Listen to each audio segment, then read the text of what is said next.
اللہ میں ایک حکیم صاحب ہوا کرتے تھے جن کا مطلب ایک پرانی سی عمارت میں ہوتا تھا۔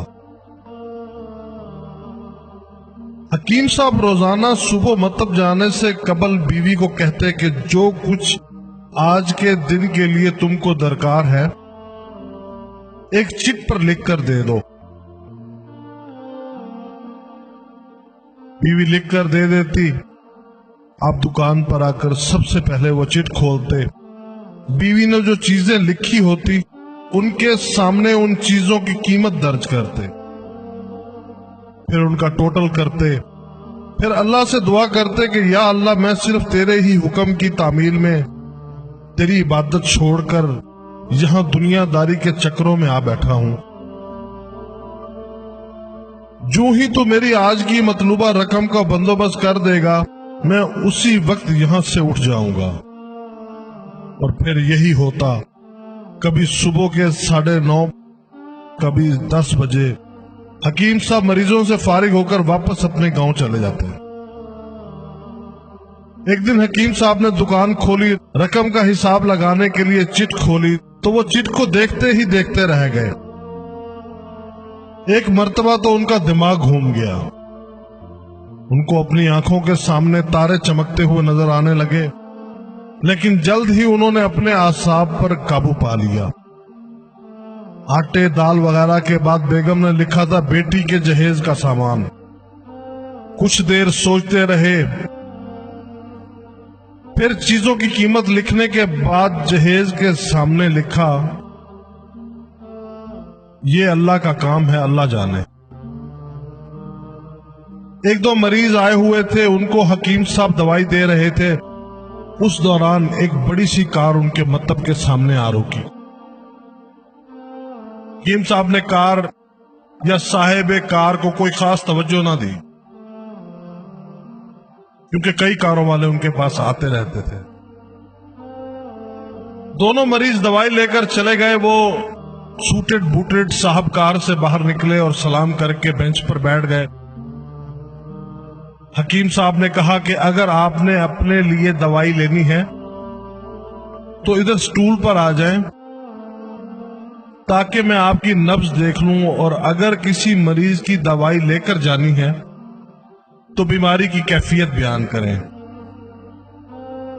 وہ صاحب کہنے لگے حکیم صاحب میرا خیال ہے آپ نے مجھے پہچانا نہیں،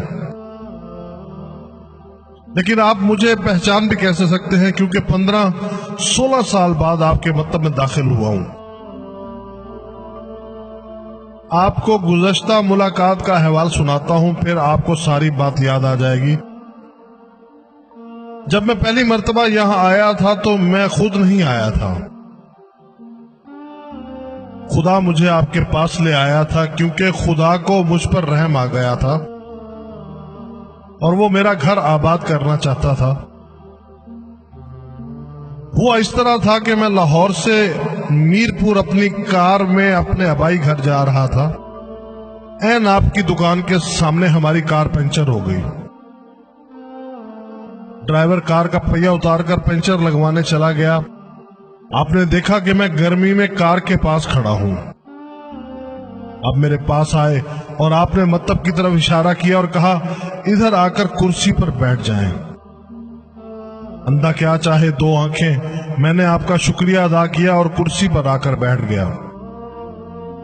ڈرائیور نے کچھ زیادہ ہی دیر لگا دی تھی۔ ایک چھوٹی سی بچی بھی یہاں آپ کی میز کے پاس کھڑی تھی اور بار بار کہہ رہی تھی چلے نا مجھے بھوک لگی ہے۔ آپ اسے کہہ رہے تھے بیٹی تھوڑا صبر کرو ابھی چلتے ہیں۔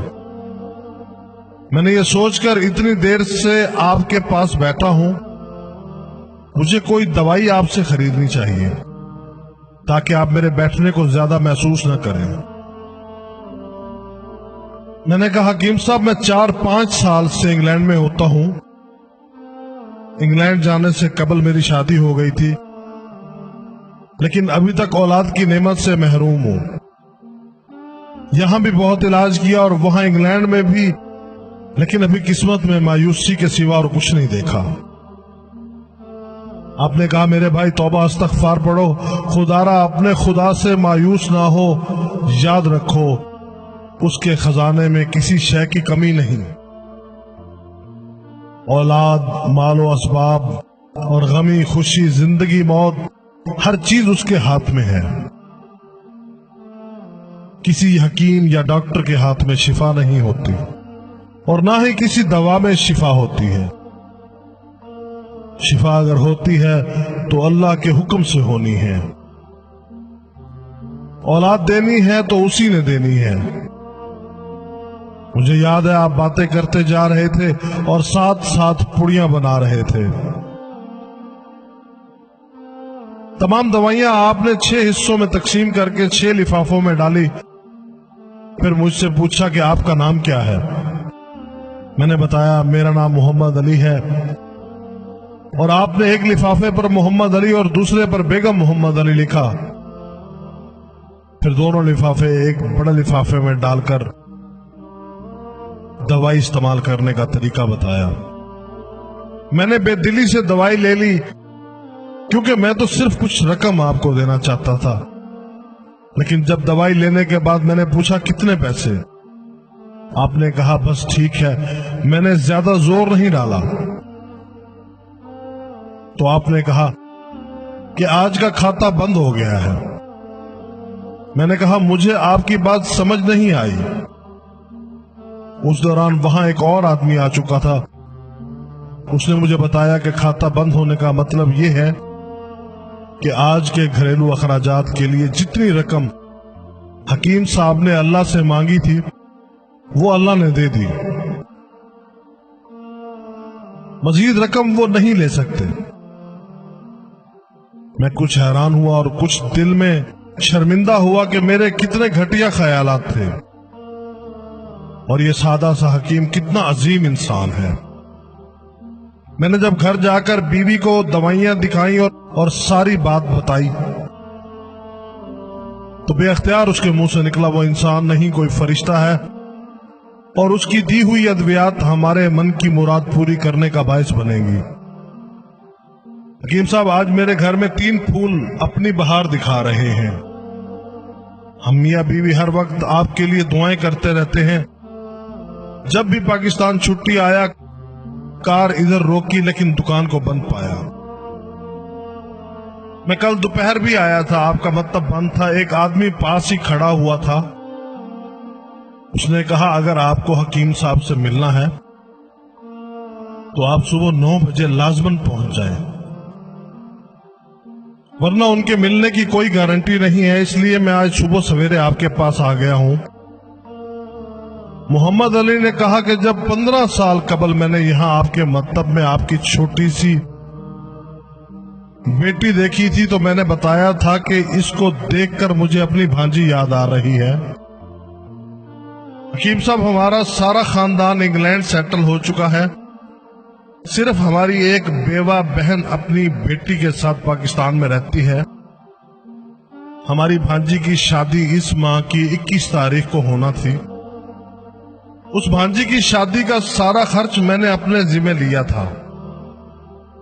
10 دن قبل اسی کار میں اسے میں نے لاہور اپنے رشتہ داروں کے پاس بھیجا کہ شادی کے لیے اپنی مرضی کی جو چیزیں چاہیے خرید لے۔ اسے لاہور جاتے ہی بخار ہو گیا، لیکن اس نے کسی کو نہ بتایا۔ بخار کی گولیاں ڈسپرین وغیرہ کھاتی اور بازاروں میں پھرتی رہی۔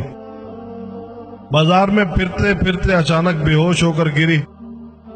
وہاں سے اسے ہسپتال لے گئے۔ وہاں جا کر معلوم ہوا کہ اس کو تو 104 ڈگری بخار ہے، اور یہ گردن توڑ بخار ہے۔ وہ بے ہوشی کے عالم میں ہی اس جہان فانی سے کوچ کر گئی۔ اس کے فوت ہوتے ہی نہ جانے کیوں مجھے میری بیوی کو آپ کی بیٹی کا خیال آیا۔ ہم میاں بیوی نے اور ہماری تمام فیملی نے فیصلہ کیا ہے کہ ہم بھانجی کا تمام جہیز کا سامان آپ کے ہاں پہنچا دیں گے۔ شادی جلد ہو تو اس کا بندوبست خود کریں گے، اور اگر ابھی کچھ دیر ہے تو تمام اخراجات کے لیے رقم آپ کو نقد پہنچا دیں گے۔ آپ نے نہ نہیں کرنی، آپ اپنا گھر دکھا دیں تاکہ سامان کا ٹرک وہاں پہنچایا جا سکے۔ حکیم صاحب حیران و پریشان، یوں گویا ہوئے محمد علی صاحب آپ جو کچھ کہہ رہے ہیں مجھے سمجھ نہیں آ رہا، میرا اتنا دماغ نہیں ہے۔ میں نے تو آج صبح جب بیوی کے ہاتھ کی لکھی ہوئی چٹ یہاں آ کر کھول کر دیکھی تو مرچ مسالے کے بعد جب میں نے یہ الفاظ پڑھے بیٹی کا جہیز کا سامان، تو آپ کو معلوم ہے میں نے کیا لکھا؟ آپ خود ہی چٹ ذرا دیکھیں۔ محمد علی صاحب یہ دیکھ کر حیران رہ گئے کہ بیٹی کے جہیز کا سامان لکھا ہوا تھا، یہ کام اللہ کا ہے، اللہ جانے۔ محمد علی صاحب یقین کریں، آج تک کبھی ایسا نہیں ہوا تھا کہ بیوی نے چٹ پر چیز لکھی ہو اور مولا نے اس کا اسی دن بندوبست نہ کر دیا ہو۔ واہ مولا واہ، تو عظیم ہے، تو کریم ہے۔ آپ کی بھانجی کی وفات کا صدمہ ہے، لیکن اس کی قدرت پر حیران ہوں کہ وہ کس طرح اپنے معجزے دکھاتا ہے۔ حکیم صاحب نے کہا، جب سے ہوش سنبھالا ہے ایک ہی سبق پڑھا کہ صبح ورد کرنا ہے رازق رازق تو ہی رازق، اور شام کو شکر